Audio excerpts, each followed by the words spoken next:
distintos puntos de vista respecto a este tema, tanto a nivel jurídico, a nivel legal, a nivel de posición, digamos, respecto a un tema. Y es la pregunta que le vamos a hacer a ustedes respecto a esa propuesta del cardenal Cipriani, que plantea un referéndum para que el aborto y la unión civil, ¿no es cierto?, ha planteado un referéndum para esos dos temas. ¿Usted qué opina? Esperamos, por supuesto, sus puntos de vista, como siempre, a nuestra dirección de Twitter, @canaln_, y también a nuestra página de Facebook, que está apareciendo ahí justamente la dirección. Esperamos su punto de vista. Vamos a seguir hablando sobre este tema, por supuesto, porque ha enfrentado a dos puntos de vista, a nivel jurídico sobre todo, a nivel legal, quién lo puede discutir o quién no. En fin, esta mañana lo vamos a tratar con Liz Meléndez, vocera de la campaña Déjala Decidir. ¿Qué tal? Muy buenos días. Buenos días. Bienvenida. Bueno, ya escuchaste la propuesta de cardenal y algunos puntos de vista. ¿Es pertinente en estos momentos ir a un referéndum? ¿Cuál es el punto de vista, digamos, de las ONGs llamadas feministas, digamos, sobre este tema? Bueno, a ver, en principio la campaña Déjala Decidir es una campaña que está conformada por diferentes organizaciones de sociedad civil, no solamente ONG, sino también otras agrupaciones de sociedad civil. En mi caso, que soy directora de Flora Tristán, están también las representantes de otras organizaciones. Lo que plantea esta campaña fue y es una recolección de firmas como un apoyo ciudadano para ingresar un proyecto legislativo que penalice el aborto en caso de violación sexual, solamente en caso de violación sexual. ¿Qué significa eso? Que las mujeres que lamentablemente sean agredidas o sean víctimas de este terrible crimen como es una violencia sexual, que en su mayoría además son bastante jóvenes e incluso adolescentes y niñas, tengan la posibilidad dentro del servicio de atención que brinda el Estado de acceder a la interrupción del embarazo en caso que ellas así lo decidieran. Esto no significa, como en algunos casos se ha dejado ver, que es obligatorio que las mujeres que sean violadas y resulten embarazadas, pues aborten. Eso es inconcebible, pero sí que el Estado sin duda de este servicio. Es una propuesta ciudadana, finalmente, Así que pasará al Congreso de la República y será discutido ahí y tendrá eco o no tendrá eco, o tendrá respaldo o no. Las firmas fueron ingresadas ya a inicios de mes de marzo, ¿no? El 6 de marzo exactamente al Jurado Nacional de Elecciones. En este momento están en proceso de verificación y luego de eso tendrán que pasar a ser discutidas, si todo va como esperamos correctamente, tendrán que ser discutidas en el Congreso de la República. Ahora, nosotras consideramos que efectivamente este tema tiene que fomentar un debate en la sociedad para hacer un intercambio de opiniones, pero con argumentos que sean basados sobre todo en principios y en las normas. Entonces, ¿cuál es la lectura que tienen ustedes respecto a esta propuesta de Cipriani? Te vuelvo a hacer la pregunta inicial. Disculpa. Sobre el referéndum. Bueno, lo que está planteando el cardenal Cipriani es en relación al aborto terapéutico, que no tiene que ver con esta campaña, por lo que digo que se puede confundir, pero en relación al aborto terapéutico no vendría al cabo un referéndum, porque en realidad el aborto terapéutico en el Perú es legal desde 1924. Pero no está reglamentado. No está reglamentado. ¿Cuál es la dificultad de que no esté reglamentado? Que muchos hospitales o médicos no quieren hacerlo, o no hay un protocolo, o sea, una guía de cómo definir realmente de qué estamos hablando cuando hablamos de aborto terapéutico, y eso vulnera a las mujeres porque las expone a cuando solicitan el aborto terapéutico, porque se encuentra en riesgo su vida, ¿no? Se ven sometidas a una serie de situaciones que vulneran su salud y por supuesto su vida, y esto no tendría por qué entrar a un referéndum, porque esto es una ley. Tenemos leyes que no están siendo implementadas, y el ejemplo más grande es esta ley de aborto terapéutico, que en realidad no puede ser implementada porque no hay una guía, digamos, de cómo tienen que actuar, no procedimentalmente, médicamente, sino cómo tienen que actuar incluso éticamente los médicos. Pero hay voluntad para hacerlo, porque Midori Dejavich anunció que en breve se iba a conocer ese protocolo. Sí, bueno, además no solamente tiene que haber voluntad, sino que ya el Estado peruano ha sido denunciado ante la Comisión Interamericana de Derechos Humanos por un caso muy sonado, que fue el caso KL, una adolescente que no pudo acceder al aborto terapéutico y que se vio expuesta a una serie de situaciones vulnerantes hacia su vida, y que ya el Comité de Derechos Humanos le dijo al Estado peruano que dentro de las reformas que tiene que implementar para garantizar la seguridad de las mujeres es justamente un protocolo para el aborto terapéutico. ¿Pero qué reforma se hace más urgente y que en el futuro, de alguna manera, nadie la cuestione? Porque justo hoy hablando con Luis Solari, que fue ministro de Salud además, lo que mencionaba es que ninguna resolución dada por un ministerio puede ir en contra de una ley que debe ser reglamentada, que es la que estamos hablando de 1920 y tantos y que no ha sido reglamentada. Bueno, en realidad el protocolo para el aborto terapéutico, lo que se está pidiendo es que haya justamente una reglamentación.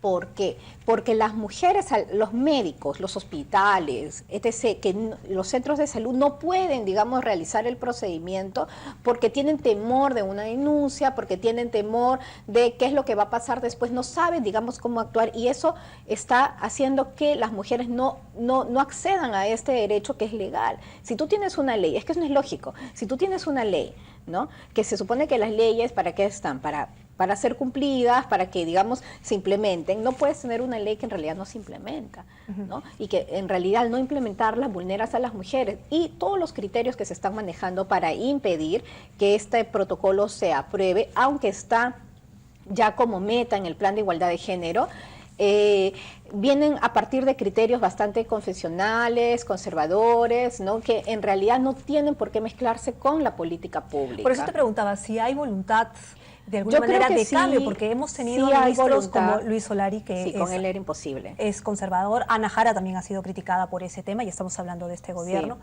Entonces, ¿de qué estamos hablando?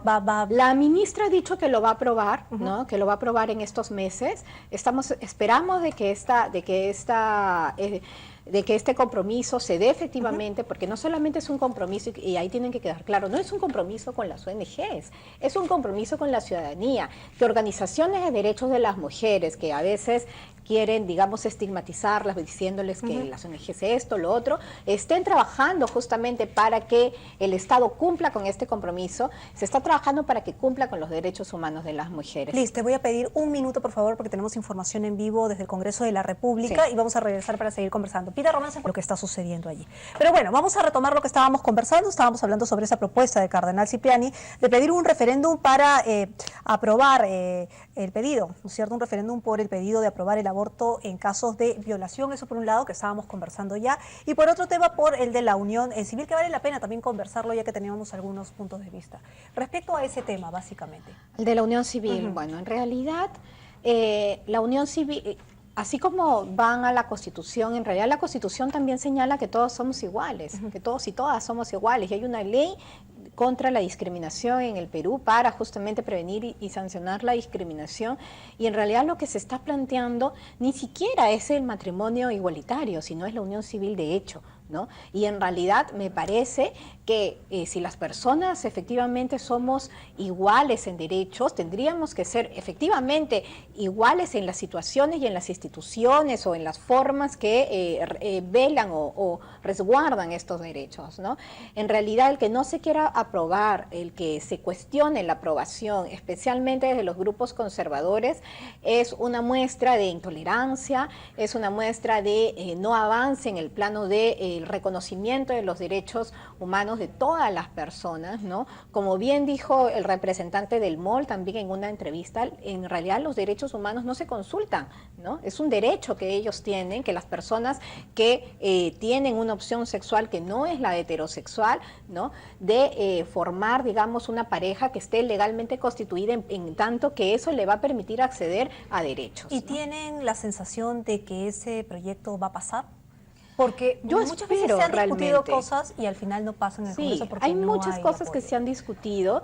Una de esas, la imposibilidad de colocar, por ejemplo, la despenalización del aborto en casos de violación sexual en el actual Congreso, fue lo que también motivó a la sociedad civil, a nuestras organizaciones, ¿no?, a plantearlo mediante la iniciativa ciudadana. En el caso de la unión civil, a mí me parece de que tiene más posibilidades, ¿no?, porque, digamos, hay una aceptación que se está reflejando también en las redes sociales y me parece que está bien, que además abre un debate sobre el derecho de las personas a establecer libremente sus afectos, ¿no? Ahora, sí es cierto que van a encontrar que este proyecto de ley va a encontrar muchas resistencias que yo espero que puedan ser, digamos, discutidas, razonadas, ¿no? Y que, por supuesto, los principios de igualdad y no discriminación sean los que prevalezcan. ¿no? En nuestra normativa. Ahora, pero según escuchando a algunos políticos, la gran mayoría, casi de todas las bancadas, lo que mencionan es que debe discutirse en el Congreso de la República, más allá de un referéndum, que digamos ese es el respeto a la institucionalidad. Por supuesto que ¿Eso sí. los tranquiliza de alguna manera?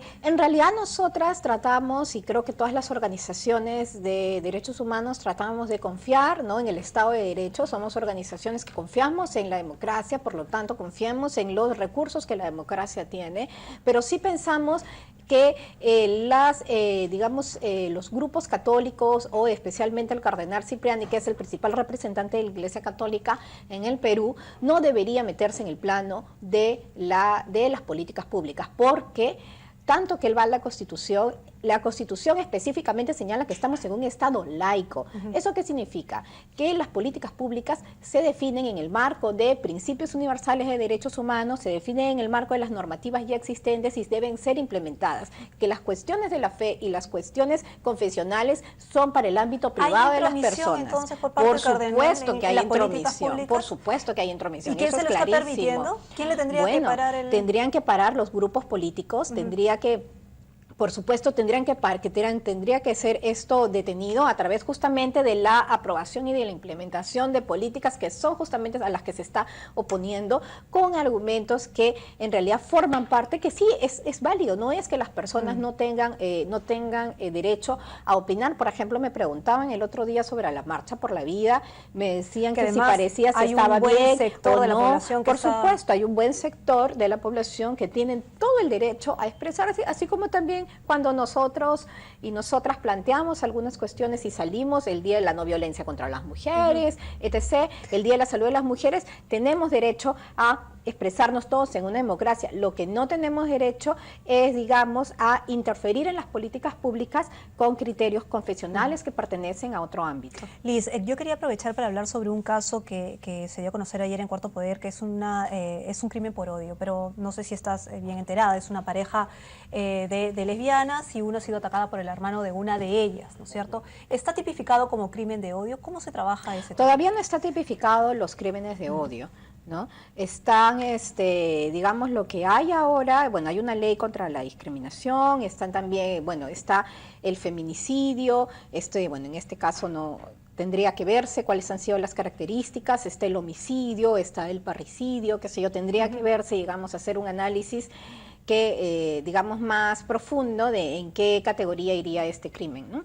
Homicidio. En este homicidio, ¿no? El crimen de odio todavía no... ¿Qué pasa con el tema del crimen de odio? Bueno, lo de los crímenes de odio, hay una propuesta, que ha habido propuestas para justamente legislarlo, pero todavía bueno, un crimen de odio justamente que moviliza un odio de la persona, tanto a la identidad, tanto a la persona misma como a la identidad de la misma persona, ¿no? Puede ser odio efectivamente hacia personas que no tienen la opción sexual heterosexual, ¿no? Hay muchos crímenes de odio en personas homosexuales, ¿no? Y eso también tiene que verse. La violencia hacia las personas homosexuales es muy fuerte en este país, en la región en general, en el mundo. Hay y que no pasa violencia, tampoco en el ¿no? Congreso precisamente por eso. Sí, por lo que estamos hablando en líneas generales. Sí, tendría que ser discutidos muchas cosas. Yo creo que es momento de que el país arribe a reflexiones que justamente tienen que ver con la calidad de vida de las personas y con cómo queremos que las personas y nosotros mismos vivamos, en qué tipo de sociedad queremos, una sociedad sin violencia, y eso parte por reconocer los derechos de todas las personas y no incentivar ninguna clase de odio, ¿no? Especialmente hacia personas que históricamente han sido más vulnerables por sus condiciones o las opciones que han tenido. En el caso de las personas homosexuales, son profundamente violentadas. Hemos visto también la última marcha que hicieron por el Besos contra la Homofobia, en donde al frente están bastantes personas católicas, un buen grupo de personas católicas dándoles la espalda. Esa parte no la firmaron bien, ¿no? En cambio a este grupo se les violentó, se les agredió, impidiéndoles una expresión ciudadana. Hemos visto en la Marcha por la Vida, a nadie se le impidió hacer su marcha y me parece bien. Muy bien. Muchísimas gracias, Liz, por haber venido aquí en directo. Gracias. Y hemos hablado de varios temas en realidad, pero que todo tiene que ver con la discusión legislativa finalmente y que si se aprueban o no. Liz Meléndez, vocera de la campaña Déjala Decidir, sobre esta propuesta del cardenal Cipriani de pedir un referéndum respecto al pedido de aprobar el aborto por caso, el aborto terapéutico, ese es el tema, y también la unión civil. Hacemos una pausa, volvemos.